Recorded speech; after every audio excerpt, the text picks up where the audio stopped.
तो इस क्लास में हम लोग सॉल्व करेंगे एनसीईआरटी के एक्सरसाइज 5.1 का क्वेश्चन नंबर 23। क्वेश्चन है find all points of discontinuity of F. मतलब आपको ये फंक्शन दिया गया है और आपको पता लगाना है find all points of discontinuity.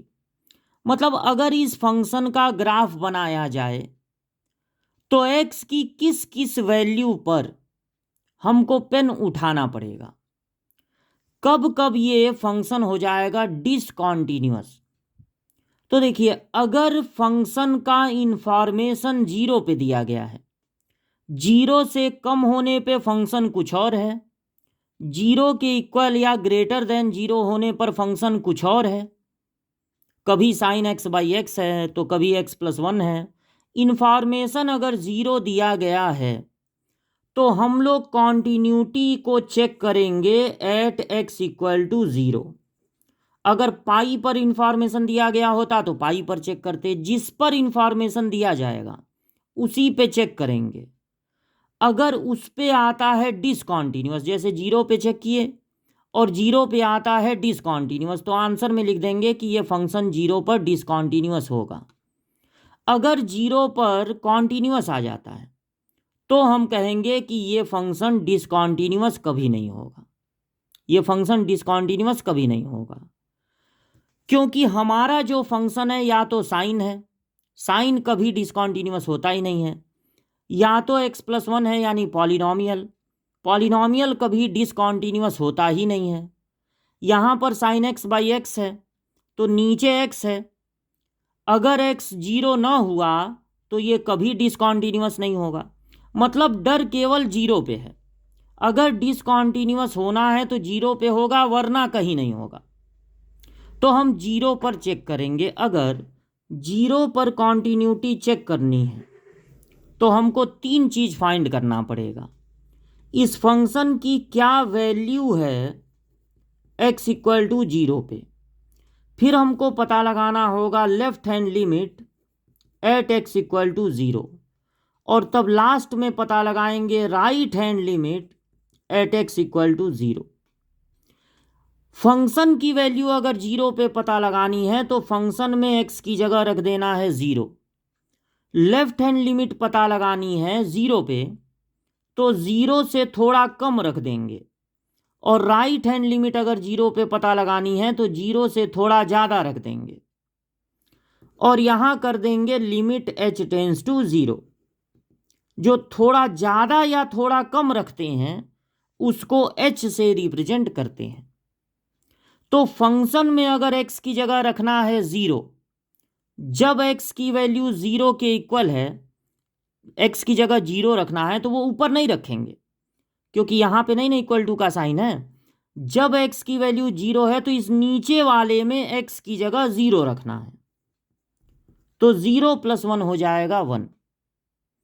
अब अगर जीरो से कम रखना है, जीरो माइनस एच मतलब जीरो से कम, तो जब एक्स लेस देन जीरो है तो हमको ऊपर वाले में रखना है, यानी जीरो माइनस एच रखना है तो ऊपर वाले में रखा जाएगा। साइन एक्स की जगह जीरो माइनस एच और नीचे भी जीरो माइनस एच और h tends to zero. Sine minus h होगा, जीरो माइनस एच मतलब माइनस एच, नीचे भी माइनस एच। साइन के साथ वाला माइनस, साइन के साथ वाला माइनस बाहर आ जाता है, क्योंकि फोर्थ क्वाड्रेंट में जब किसी ट्रिग्नोमेट्री के साथ एंगल माइनस में हो तो उसको फोर्थ क्वाड्रेंट में मानते हैं। फोर्थ में साइन होता है पॉजिटिव, सॉरी निगेटिव, फोर्थ में साइन होता है निगेटिव, इसलिए साइन के साथ वाला माइनस आ जाता है बाहर।